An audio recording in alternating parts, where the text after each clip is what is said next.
I'm Dr. Sangeeta Gupta, and I would like to welcome you to Elevate DEI Microlearnings. Our goal with this series is to give you bite-sized pieces of a diversity, equity, and inclusion concept for you to think about and implement. I've researched, published, and worked in this space for more than 30 years, and all this work has shown that we can interact more effectively when we understand each other. We want to help you build bridges of understanding. Let's get started. Microaggressions are present in most professional working environments. Microaggressions can be conscious or unconscious. They are acts of disrespect towards coworkers that are linked to an individual's EEO identity. They are often overlooked and are usually not seen as a serious concern by the perpetuators and the organization.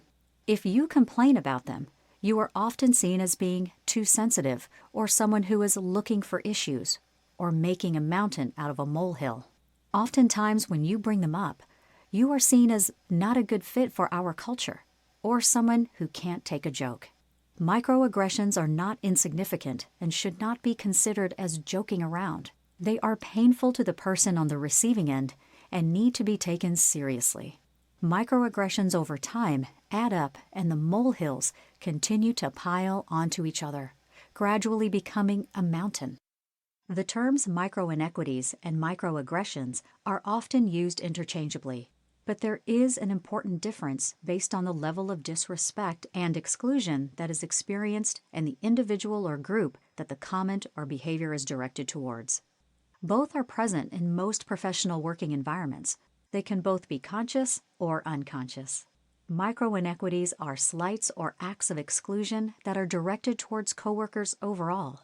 A manager acknowledging everyone but a few individuals, or just one individual, is one example of microinequities.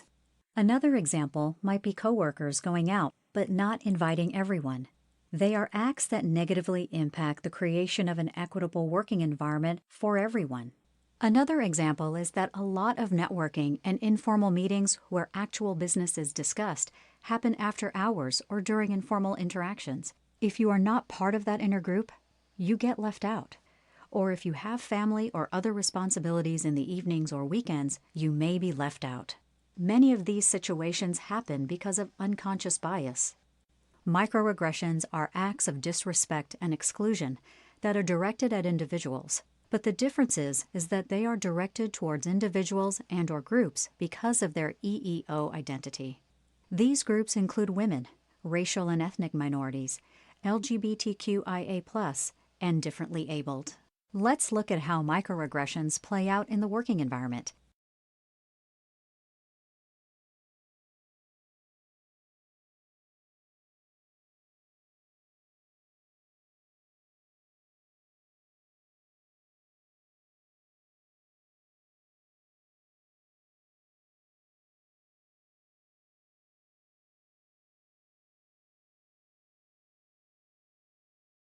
In addition to comments that make employees feel that they do not belong, there are other acts that create an environment of exclusion and lead to employee disengagement and eventually their departure.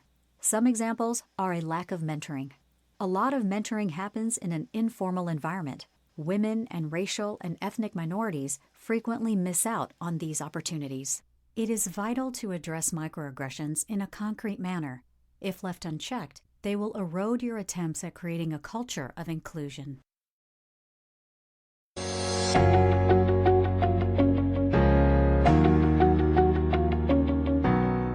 Ready to change your culture? Please contact us at info@guptaconsulting.com or visit us at www.guptaconsulting.com.